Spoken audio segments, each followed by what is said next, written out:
뉴욕 증시가 하락세로 마감을 했습니다. 연준이 무언가 적극적인 조치를 취하지 않았다. 이러한 부분들이 투자자들에게 실망감을 안겨주었다. 이런 분석이 나왔고요. 백신에 대한 부분도 내년 2분기 또는 3분기나 돼야지만이 접종이 가능할 것이다. 이러한 불안감도 같이 나왔습니다. 물론 정부에서는 10월달 또는 11월달에 승인을 내줄 것이다. 이런 얘기를 하고 있지만 투자자들의 불확실성, 이런 불안감들은 여전히 시장에게 부담이 되는 것 같습니다. 여기에 대한 이야기들 전달해 드리도록 하겠습니다.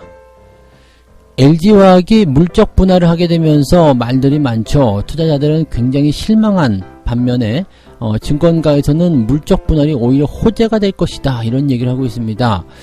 자, 지금 LG화학의 물적 분할은 과연 호재인가 악재인가, 여기에 대해서 말들이 굉장히 많지만 이 부분에 대한 확실한 정리를 좀 해드리도록 하겠습니다.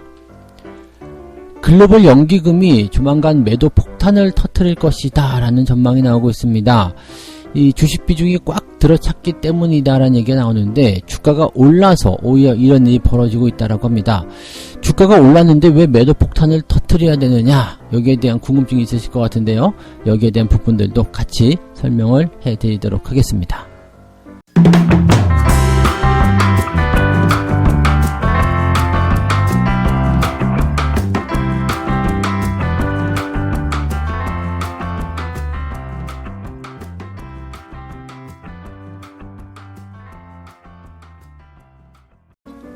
네, 반갑습니다. 오늘은 9월 18일 금요일입니다. 자, 주말장이 또다시 왔습니다. 자, 일단 주 후반에 변동성이 나올 것이다 라는 전망들 좀 해드리긴 했었는데, 일단 그래도 알고 있었던, 예상했었던 조정이지만 조정이 나오면 기분이 일단은 별로 좋지는 않겠죠. 그래서 거기에 대한 부분들 어떻게 우리가 대응을 해야 되고 정리를 해야 되는지 말씀을 좀 드려보도록 할 거고요. 이번 주가 지나면 그래도 다음 주에는 또다시 전강 후약의 흐름들 예상해 볼 수 있기 때문에 한숨 돌릴 수 있지 않을까, 이런 전망도 같이 해볼 수 있을 것 같습니다. 일단은 다우지수가 마이너스 0.47%, 다우지수의 하락은 지속되고 있지만 낙폭이 그렇게 크지는 않습니다. 그래서 다우지수만 가지고서 이제 변동성을 생각하기에는 조금 좀 부족하다, 이렇게 볼 수 있을 것 같은데, 문제는 기술주죠. 나스닥의 하락이 마이너스 1.27% 지속적으로 하락을 하고 있기 때문에 이 하락에 대한 패턴이 계속해서 커지고 있다는 부분들, 여전히 불안감으로 작용할 수 있는 내용이 아닐까 생각합니다. 주 초반에, 즉 장 초반에 하락 출발로 시작했었던 이런 다우지수와 나스닥 같은 경우는 일단 장 중반 들어가면서 반등을 모색하긴 했는데, 결과적으로는 다시 하락세를 보이면서 하락세로 마감이 된 그런 모습입니다. 가장 중요했었던 부분들은 연준의 어떤 실망감이었고요. 그 다음에 코로나 백신에 대한 불확실성, 이 배포 시점이 불확실하다, 지금 당장 안 된다, 이런 얘기들이 가장 중요한 요인으로 작용했을 것이다 라고 보시면 되겠습니다. 여기다가 기술주들도 하락세를 보였고 경제 지표도 좋지 않은 모습을 보였다, 이렇게 우리가 판단하시면 되겠습니다. 자, 하나씩 따져보도록 하죠. 연준의 이야기, 장기간 저금리를 유지하겠다, 이렇게 일단 이야기를 했습니다. 근데 이제 시장이 생각했었던 거에는 미치지 못한다라는 평가가 일단 가장 유력하게 나타나는 모습이고요. 연준이 어떤 식으로 했어야 되냐면, 자산 매입의 규모를 확대한다거나 또는 뭔가 이제 그 다양한 프로그램을 좀 이야기했어야 됐다는 얘기죠. 물가에 대한 과열을 용인할 경우 여기에 대해서 이제 양적 완화가 일어날 것이다 라는 전망은 나오고 있습니다만, 이 부분에 대해서는 약간 구체적인 설명이 좀 필요했다는 얘기죠. 즉 물가가 어느 정도 올라갔을 때 이 어느 정도의 그런 양적 완화 효과를 기대할 수 있다라든지, 어떤 식으로 조치를 취하겠다라든지, 이런 말들이 없고 그냥 양적 완화에 대한 부분들 그냥 이야기 조금 했고요. 물가의 어떤 상승을 그냥 묵인하겠다, 이런 식으로만 얘기했기 때문에 여기에서 그럼 그게 구체적으로 뭔데? 라는 궁금증이 생겼다는 이야기죠. 또 한 가지는 자산 매입 규모 확대, 구성의 변화, 어떤 것들을 네가 제대로 할 것인지, 이런 부분에 대해서는 전혀 언급이 없었기 때문에 투자자의 입장에서는 그게 뭔데가 되는 거죠. 그래서 그게 뭔데? 이런 얘기가 나오고 있는 모습인 것 같아요. 자, 아무래도 이제 투자자들은 조금 더 확실하고 자세한 그런 전망들을 원했기 때문에 거기서 이제 부담감들이 생겼을 것이다 라고 보셔야 되는 거겠죠. 자, 여기에다가 한 가지 더 해준 부분이 뭐냐면 백신의 보편적인 보급 시기. 일단은 그 질병통제예방센터의 국장이 대중들이 일반적으로 백신을 이용하려면 내년도 2분기라든지 혹은 3분기나 돼야 가능할 것이다 라고 얘기를 해버립니다. 여기 대해서 이제 트럼프 대통령 같은 경우는 다음 달에도 승인될 수 있다. 그리고 승인 즉시 대중들에게 보급이 될 것이다. 이런 얘기를 했습니다. 또한 이제 모더나에서 이제 지금 백신을 임상 중에 있잖아요. 근데 이 모더나의 최고 경영자 같은 경우는 11월에는 적어도 백신의 효과를 확인할 수 있을 것이고 10월 달에도 백신 효과는 가능할 수 있겠지만 그래도 11월은 돼야 될 것이다. 뭐 이런 얘기를 했다고 합니다. 일단 시장이 보여지고 있는 전망이라든지 이 질병통제예방센터에서 그 이야기하는 부분과 또 이제 정부 그 다음에 이 백신 개발 업체가 이야기하는 부분들은 시기적인 차이가 조금 있는 것 같아요. 근데 투자자들은 이렇게 확정되지 않은 부분에 대해서는 굉장한 불확실성을 느끼게 되는 거죠. 그래서 여기에 따른 불안감들이 시장에 좀 작용했다고 보시면 되겠습니다. 백신의 도입 시기가 늦어지면 늦어질수록 더 시간이 오래 걸리게 되고 또 투자자들은 불안해할 수밖에 없다. 또 경기 회복에 대한 부분이 더디게 발생할 수밖에 없기 때문에 이런 내용들이 부담감을 작용했다고 생각하시면 되는 거죠. 자, 또 다른 얘기를 보게 되면 이제 신규 부양책에 대한 불확실성도 있습니다. 일단 트럼프 대통령이 공화당에게 부양책 규모를 조금 더 확장하자, 더 증액해보자 라고 이야기를 좀 했는데 공화당에서는 그냥 뭐라고 할까요? 별로 이제 반응하지 않는 거죠. 그냥 모르겠는데 뭐 이런 식으로 얘기가 나오고 있어서 일부 공화당 의원들이 동의하지 않지만 설득할 것이다 라는 이야기를 좀 했고요. 사람들이 돈을 받는 것을 보고 싶다라고 트럼프 대통령이 이야기를 했다고 합니다. 그러니까 뭔가 좀 절실한 부분이 있을 거예요. 대선이 이제 진짜 얼마 남지 않았기 때문에 그 전에 뭔가 이제 이 신규 부양책이라도 좀 해서 투자자들의 마음을 좀 돌려야 되지 않겠느냐라는 이야기들을 좀 해보고 있는 상황인데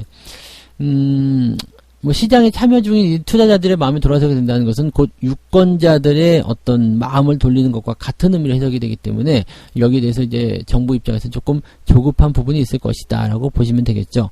그래서 어쨌건 1조 5천억 달러 정도의 패키지 이런 것들을 이야기하고 있다라고 하는데 자, 그 정도는 나와야 된다고 말씀드렸는데 딱 그 정도를 찍어내네요. 그래서 지금 민주당 같은 경우는 2조 달러가 넘는 부분이고요. 그 다음에 공화당에서는 지금 1조 5천억 달러까지 예상하고 있다. 그러면 절충안으로 한 1조 7천억 정도 예상되지 않을까 싶습니다만 그 정도만 나와서 이제 이 부양책이 딱 승인이 돼버리기 한다면 일단 민주당이라든지 공화당이라든지 둘 다 윈윈에 대한 포인트가 나타나지 않을까 생각이 됩니다.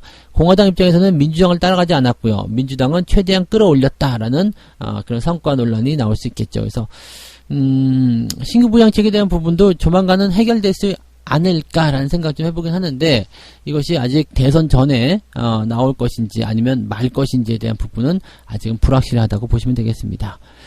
미중과 관련된 갈등, 미국에 대한 그 틱톡 제재가 일단은 뭐 매각에 대해서는 기대감이 유지가 되고 있다라고 얘기합니다. 중국 바이트댄스가 틱톡을 매각하는 부분에 대해서 여러 가지 방안을 지금 모색을 하고 있는 내용인데, 오라클하고 함께, 오라클이 이제 기술 협약을 하겠다라고 얘기를 했죠. 그래서 오라클하고 함께 미국 사업을 담당하는 글로벌 틱톡을 세우겠다. 이런 얘기를 했습니다. 그래서 미국 증시에 상장을 하게 되면, 오라클의 지분은 약 20% 정도, 그 다음에 월마트도 지분을 획득하게 되는 상황이 벌어지게 됐을 경우에, 미국 측이 이 틱톡에 대한 지분을 절반 이상 확보하게 된다면 크게 문제 없지 않겠느냐라는 이야기를 하게 되는 거죠. 물론 이제 이런 것들에 대해서는 뭐 정부가 승인을 해줄 것인지는 모르는 거죠. 트럼프는 계속 그런 부분을 싫어라고 하고 있기 때문에 이 부분이 어떻게 해결되느냐에 따라서도 시장의 반응은 달라지지 않을까 생각합니다. 일단 트럼프 대통령은 하루 이틀 사이에 이런 것에 대한 최종 결정을 하게 될 것이다 라고 이야기하고 있기 때문에 아마도 주말이 분수령이 되지 않을까 생각합니다. 트럼프 입장에서도 미중 갈등을 조금 잠재우면서 뭔가 승리하는 느낌을 가져야 되기 때문에 뭐 승인을 해주는 것도 나쁘진 않을 것 같다고 생각이 좀 돼요. 왜냐면 이 정도의 어떤 그 성과라는 것은 뭐 그래도 충분히 이야기하기에 나쁘지 않을 것 같다라는 생각을 좀 해볼 수 있는 내용이지 않겠나 생각이 됩니다. 자, 그 다음에 경제지표도 봐야 되겠죠. 경제지표 같은 경우는 시장의 방향성을 제공하지 못했다는 얘기가 나옵니다. 실업수당 청구 건수가 86만 건 나왔습니다. 그래서 여기에 대한 부담감들 일단 계속 나타나고 있죠. 더 많이 줄어들어야 되는데 라는 얘기를 좀 할 수 있기 때문에 이거는 조금 부담스럽습니다. 어쨌든 뭐 양호한 모습은 하고 있습니다만은 대규모 실업이 계속적으로 지속되고 있다는 거 부담되겠죠. 또 다른 경제지표들 보게 되더라도 신규주택 착공 건수가 5% 정도 감소하는 모습 좀 나타났고요. 그 다음에 주택 착공 허가 건수도 0.9% 줄어들었다라고 되어 있습니다. 필라델피아 지수도 지금 15로 지금 전달 대비해서 하락세를 보였다라고 되어 있습니다. 경제지표가 조금 부담스러운 내용들, 이런 것들은 여전히 투자자들을 조금 뭐라 그럴까요? 위축시키는 그런 내용으로 보시면 되겠습니다. 그런 부분들 때문인지 모르지만 기술주들이 조금 하락세를 계속 보였죠. 그래서 테슬라가 4%대 하락을 보였고요. 페이스북은 3%, 애플은 1.6% 정도 하락을 했습니다. 그래서 나스닥이 조금 더 많이 끌려 내려가는 그런 형태의 모습이 좀 나타났고요. 아직 기술주들의 진정 상황이다라고 전망하기는 조금 애매한 그런 포인트가 되었다라고 보셔야 되겠죠. 그래서 미국 증시는 여전히 불안감들이 조금 더 많이 나와 있는 상태다라고 우리가 판단을 해보시는 게 맞을 것 같습니다. 그래서 아마도 이제 주말장인데 우리나라 증시에도 좀 안 좋은 영향으로 들어오지 않을까 이렇게 분석을 해보시는 게 맞을 것 같습니다. 자, 두 번째 이야기 봅니다. 두 번째 이야기는 LG화학의 분사에 대한 이야기입니다. 뭐 여기에 대해서 이제 말들이 많아요. 정말 호재냐 악재냐 이거 가지고 말들이 많은데 일단 표면상의 내용만 봐서는 악재가 맞죠. 물적 분할에 대한 이 내용들, 일단 지주사 전환도 아니고요. 그냥 사업부만 떼어내는 상황이 됐기 때문에 부담스럽죠.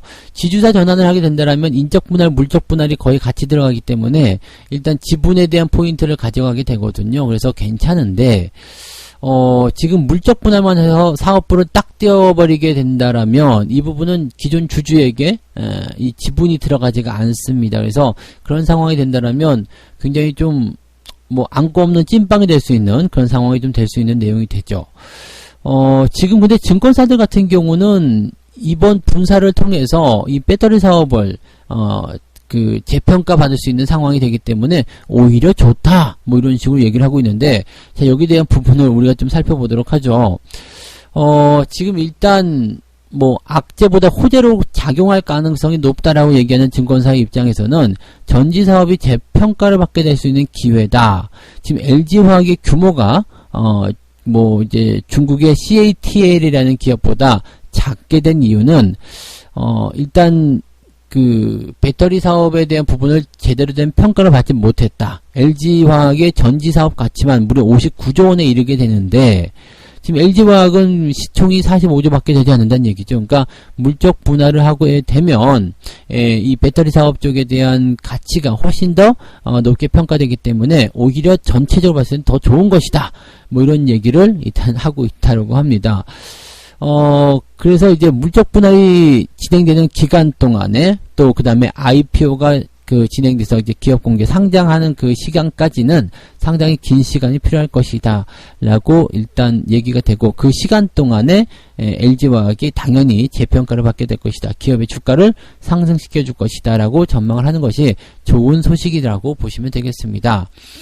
자, 그런데 무슨 펀드 매니저들이라든지 자산운용사에서 또 증권사에서 전부 다 호재다, 잘 될 것이다, 뭐 이렇게 얘기를 하고 있습니다만, 나쁜 소식을 하나 생각해 본다라면, 자, 배터리 사업부가 분할이 됐어요. 분할이 돼서 일단은 당장은 100% 갖고 있겠죠. LG화학이 일단은 100% 지분을 가지고 있다. 그러면 이제 당장 LG화학의 지분만 가지고 있는 투자자 입장에서도 LG 배터리가 새롭게 분사가 돼서 뭔가 이제 좋은 성과를 만들어낸다, 좋은 평가를 받게 된다. 당장은 좋거든요. 그런데 LG 배터리가 새롭게 분사를 해서 배터리 사업을 본격적으로 해야 되겠다 생각된다면 일단 신규 투자라든지 공장 이런 것들을 또 해야 되거든요.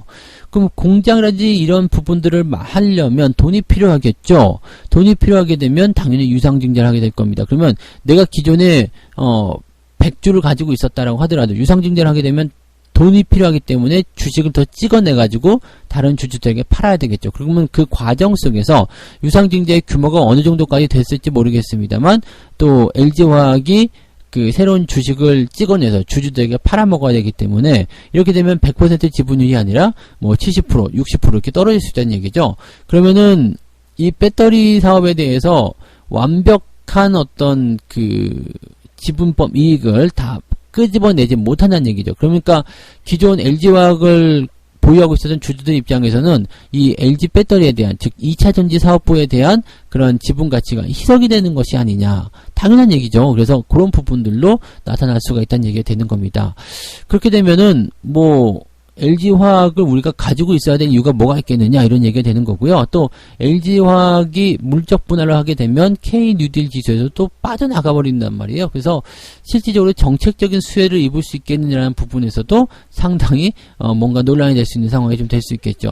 투자자들 입장에서는 그냥 배터리 하나만 보고 투자한 건데 다른 건 별로 필요 없다 이거죠. 배터리만 보고 투자한 건데 이걸 떼어내 가지고 없는 것을 만들어 버리게 된다라면 이게 주주들에게 과연 이득이 되는 것이냐, 이런 얘기가 되는 거죠. 그러니까 지금 현재 시점에서는 뭐 이 물적 분할에 대해서 반대하는 입장은 기관 투자자라든지 이런 쪽에서는 나오지 않을 거예요. 그런데 개인 입장에서는 굉장한 배신감이고 열받는 상황이죠. 그래서 당장은 매도 물량이 많이 나오지 않겠는가라고 생각되고 있고요. 그 부분들이 주가에는 당연히 악재로서 작용을 하게 될 것이다라고 보셔야 될 것 같습니다.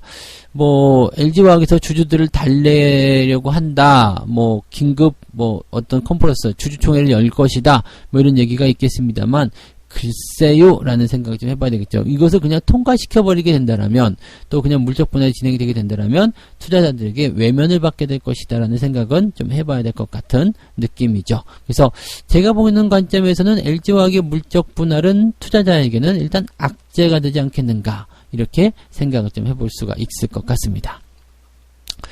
세 번째 이야기 보도록 합니다. 글로벌 연기금의 이제 주식 비중이 꽉 차가지고요, 이제 최대 2천억 달러까지 매도를 할 것이다. 매도 폭탄을 던질 것이다. 라는 전망을 보여주고 있습니다. 지금 그동안 이 글로벌 연기금, 우리나라 연기금도 마찬가지예요. 주식과 채권에 대한 비중을 골고루 가지고 있거든요. 그래서 이렇게 골고루 가지고 있었던 그 비중이 처음에 매수할 때는 잘 들어맞았겠죠.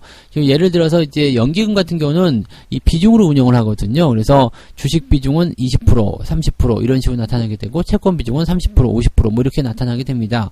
그런데 이게 코로나 사태 이후로 증시가 계속 올랐단 말이에요. 뭐 우리나라도 많이 올랐고 세계 주요국 증시도 많이 올랐습니다. 그러다 보니까 주식 비중이 원래 30%밖에 안 됐었는데 이쪽 시가총액이 커지다 보니까 30%였던 게 50%가 됐다. 이렇게 될 수 있거든요. 그렇게 되면 이것을 원래 비중으로 맞추기 위해서는 매도가 나타나야 됩니다. 즉 어느 정도 팔아서 자산의 규모를 좀 축소를 해 놔야지 주식 비중이 다시 30%로 들어간다는 이야기거든요. 우리나라 연기금 같은 경우도 마찬가지예요. 국내 주식 비중 20% 하겠다라고 했다라면 이게 그냥 주식을 가만히 가지고만 있었을 뿐인데, 더 산 게 아니라 가만히 보유만 했을 뿐인데도 비중이 더 커져가지고 주식 비중이 막 30%, 40%가 됐다. 그렇게 되면 이것을 줄이기 위한 작업을 하게 된다는 이야기죠. 줄이는 방법은 뭐 간단하죠. 그냥 매도를 통한 포인트가 나타나면 되는 겁니다. 그래서 주가가 많이 빠지게 되면 주식 비중을 메꾸기 위해서 매수가 들어올 수 있겠지만, 주가가 상승세를 보이게 돼서 많이 오르게 되면 여기에 따른 매도도 같이 나타날 수밖에 없다는 얘기가 됩니다. 그리고 그 규모가 뭐 짧은 기간 동안, 이번 달 말까지 한 2주 정도 남았는데 이 기간 동안에만 무려 순매도 규모가 2천억 달러에 달할 수도 있다. 이런 전망을 하고 있는 거겠죠. 그래서 일시적으로 하락할 수 있는 부분들 조심해야 된다는 얘기가 되는 것 같은데, 그동안 많이 올랐었던 종목들이 기술주, 비대면, 언택트 관련한 종목군들 아니겠습니까? 그래서 이런 쪽에서의 매도가 일어나게 된다. 즉 얘네들은 차익 실현에 대한 관점과 비중을 축소하기 위한 부분이지만 지금 이 해당되는 종목군들 같은 경우는 그냥 주가 하락을 맞아 드릴 수밖에 없는 그런 상황이 되었다라고 판단해 보실 수가 있는 내용이겠죠.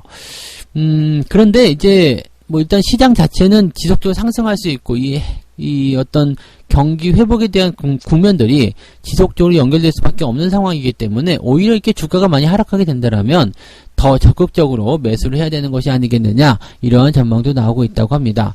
글쎄요, 어느 것이 더 맞다라고 딱 꼬집어서 이야기하기는 어렵겠습니다만 단기적인 변동성에 대해서는 어느 정도 대비를 좀 해야 되겠죠. 즉 그래서 많이 오른 종목들, 그 다음에 좀 이제 단기적인 과열 국면을 좀 보이는 그런 상승이 좀 지속됐었던 종목들은 약간의 차익 실현도 같이 병행하는 전략이 지금은 조금 좀 유리하지 않겠는가라고 판단을 해볼 수가 있는 내용이 되겠습니다. 자, 이렇게 해서 오늘 세 가지 이야기 전달을 해드렸는데요. 오늘은 뭐 이야기들이 대체적으로 주가의 좀 하락 쪽에 방향을 좀 잡고 있는 것이 아닌가 생각이 좀 듭니다. 연준에 대한 실망감, 백신에 대한 불확실성, 그 다음에 각종 정책들이라든지 상황들이 그렇게 우호적이지 못하다. 미국 증시가 하락세로 마감이 됐다라는 이야기 전달해 드렸고요. LG화학의 물적 분할은 증권사에서는 호재라고 이야기하고 있지만 실질적으로 잘 따지고 들어가면 개인 투자자 입장에서는 배신이기도 하고요. 개인 투자자 입장에서만 봤을 때는 이것은 악재로 받아들여야 되는 것이 맞다라고 말씀을 드렸죠. 자, 그 다음에 글로벌 연기금들의 주식 비중이 점점 커졌기 때문에 이 부분을 줄이기 위해서, 비율을 맞추기 위해서 매도 폭탄이 나올 수 있다. 그래서 그동안 많이 올라온 종목들, 기술주나 언택트 관련한 부분들, 또 단기 상승이 많이 진행된 종목들 위주로 매도 물량이 나올 수 있기 때문에 거기에 따른 주의가 필요하다라고 말씀을 드렸습니다. 책 한 꼭지 읽고 마무리하도록 하겠습니다. 매년 10% 정도의 성적을 올리기는 굉장히 어렵다. 하지만 7년 동안 2배로 만들겠다면 그것은 가능하다. 정신 건강에도 좋고 7년에 2배라면 그렇게 어려운 얘기가 아닐 것이다. 6년에 2배가 성장한다면 연 12%로 운영한 셈이 될 것이다. 자, 이것은 뭐냐면 단기간에 조급하게 생각하지 말라는 이야기죠. 한 달 사이에 뭐 계좌를 뭐 10% 20% 수익을 올려야 되겠다는 것이 아니라 그냥 뭐 이런 평균적인 부분들을 봤을 때, 만약에 1년에 내가 한 50% 정도 수익을 올려야 되겠다라고 생각한다라면, 또 1년에 한 2배 올려야 되겠다, 이렇게 생각한다라면, 그건 또 가능해 보이잖아요. 1년 동안에 2배, 한 12여 개월 동안에 주가가 100% 수익 나는 거 나쁘지 않아. 할 수 있을 것 같아. 이런 부분들 조금 여유가 생길 수 있는 부분인데 그렇게 된다면 연 10%의 그런 수익률 달성을 충분히 만든 것이나 마찬가지다. 이렇게 얘기가 될 수 있는 거겠죠. 그래서 실질적으로 이제 장기 투자의 장점을 이야기하고 있는 겁니다. 오래 투자할수록 이런 복리 효과들이 늘어나기 때문에 초반에는 잘 보이지 않았던 것들이 시간이 지나면서 계속 큰 수익으로 전달이 되게 되는 부분입니다. 그래서 물론 단기적 트레이딩도 필요하겠습니다만은 가급적이면 좋은 종목들 추세가 유지가 되고 있는 상태에서는 홀딩 전략을 그대로 유지하면서 가시는 것이 가장 필요한 대응 전략이다라고 말씀드릴 수 있겠습니다. 그래서 내가 아직도 단기인지 장기인지 어떻게 해야 될지 잘 모르겠더라면 그냥 장기 투자로 가시는 것이 훨씬 더 유리하다는 말씀을 드리는 거죠. 네. 자, 오늘 여기까지 이야기해 드리도록 하겠습니다. 오늘은 오전에 장중 무료 방송이 진행됩니다. 그래서 여러분들 오전에 방송 들어오실 수 있는 분들은 많이 오셔가지고 또 좋은 방송 들어주시기 바라고요. 저는 장중 시황 때 또 다시 인사드리도록 하겠습니다. 고맙습니다.